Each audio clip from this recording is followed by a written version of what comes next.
ഒരു ഭാഗ്യവതിയായ എഴുത്തുകാരിയാണ് ടീച്ചറെന്ന് ഞാൻ പറയും. കാരണം ആദ്യമായിട്ട് എഴുതിയ നോവലിന് കുങ്കുമം അവാർഡ് കിട്ടുക, അതും കുങ്കുമം അവാർഡെന്ന പേരിൽ ആദ്യമായിട്ടുണ്ടായ ഒരു അവാർഡ് അത് ടീച്ചർക്ക് കിട്ടി. ആദ്യത്തെ നോവൽ തന്നെ സിനിമയായി, അതും വളരെ പ്രശസ്തനായ സംവിധായകൻ രാമു കാര്യാട്ട് അത് സിനിമയാക്കി. അങ്ങനെ ഒരു തുടക്കത്തിൽ തന്നെ ഒരുപാട് അംഗീകാരങ്ങൾ കിട്ടിയ ഒരു എഴുത്തുകാരിയാണ് ടീച്ചർ.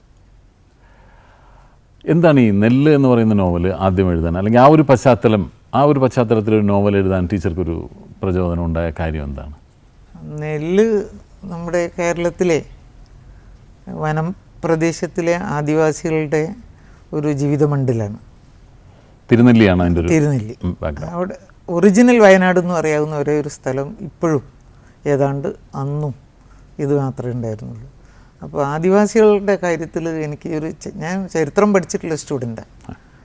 അപ്പോൾ ആദിവാസികളുടെ കാര്യത്തിലൊക്കെ എനിക്ക് താല്പര്യമാണ് അന്നേ പഠിക്കുന്ന കാലത്ത് തന്നെ.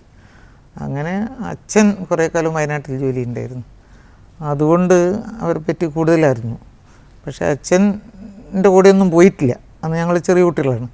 പക്ഷേ കല്യാണം കഴിഞ്ഞതിന് ശേഷം എൻ്റെ ഹസ്ബൻഡും ഞാനും കൂടി അവിടേക്കൊരു യാത്ര പോകാൻ തീരുമാനിച്ചു. അവരെ പറ്റി പഠിക്കുകയും കഴിയുമെങ്കിൽ എന്തെങ്കിലും എഴുതുകയും ചെയ്യുക എന്നുള്ളതായിരുന്നു ഉദ്ദേശം. അപ്പോൾ കല്യാണത്തിന് ശേഷമാണ് ടീച്ചർ ഈ തിരുനെല്ലിയിൽ ഇങ്ങനെ പോകുന്നതും അത്രയുള്ളൂ. അതിന് മുമ്പ് നമ്മളെ നാട്ടിൽ പെൺകുട്ടികൾക്ക് അങ്ങനെ സ്വാതന്ത്ര്യമൊന്നും ഇല്ലല്ലോ, പുറത്തൊക്കെ പോകാനില്ലേ.